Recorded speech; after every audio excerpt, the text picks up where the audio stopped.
కొంతమంది repeated acne pimples తో ఎక్కువ బాధపడుతూ ఉంటారు. కొన్ని టిప్స్ వాళ్ళ కోసమని షేర్ చేద్దాం. అయితే స్క్వీజ్ చేయడం కానీ ప్రిక్ చేయడం కానీ చేయకూడదు. ఇంకా చూసినట్టయితే స్క్రబ్ చేయడం కానీ ఎక్స్ఫోలియేట్ అంటే ఇలా స్కిన్ ని పీకడం కానీ చేయకూడదు. స్టెరాయిడ్ క్రీమ్స్, రకరకాల క్రీమ్స్ వాడేస్తూ ఉంటారు. అవన్నీ కూడా అవాయిడ్ చేస్తే మంచిది.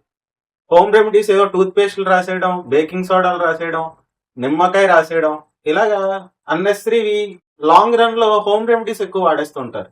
అవి కూడా యూజ్ చేయకపోతేనే మంచిది. ఇంకా చూసినట్టయితే డాండ్రఫ్ లేకపోతే ఆయిలీ స్కాల్ప్ అన్నది చెక్ చేసుకోవాలి. ఎప్పుడైతే డాండ్రఫ్ ఉన్న వాళ్ళలో కూడా పింపుల్స్ ఎక్కువయ్యే అవకాశం ఉంది. నాన్ కమిడోజెనిక్ ప్రోడక్ట్స్ అన్నారు అంటే స్కిన్ పోర్స్ అన్నవి క్లోజ్ అయిపోనివ్వకుండా ఉండే మాయిశ్చరైజర్లు మాత్రమే వాడాలి.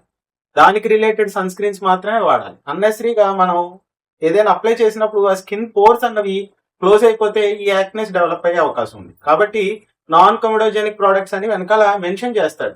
అవి వాడితేనే మీకు ఈ రిపీటెడ్ గా వచ్చే ఈ యాక్నే రాకుండా ఉంటది.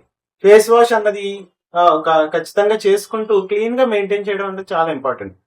ప్రాముఖ్యంగా లో గ్లైసమిక్ ఇండెక్స్ ఫుడ్స్ ఎక్కువ తీసుకోవాలి. ఎందుకంటే ఈ షుగరీ డైట్ అవి తీసుకోవడం కూడా ఈ పింపుల్స్ కి కారణం అవుతున్నాయి. కాబట్టి బాగా లో గ్లైసమిక్ ఇండెక్స్ ఫుడ్స్ ఏవైతే ఉన్నాయో అవి తీసుకుంటేనే ఆరోగ్యకరం అనమాట.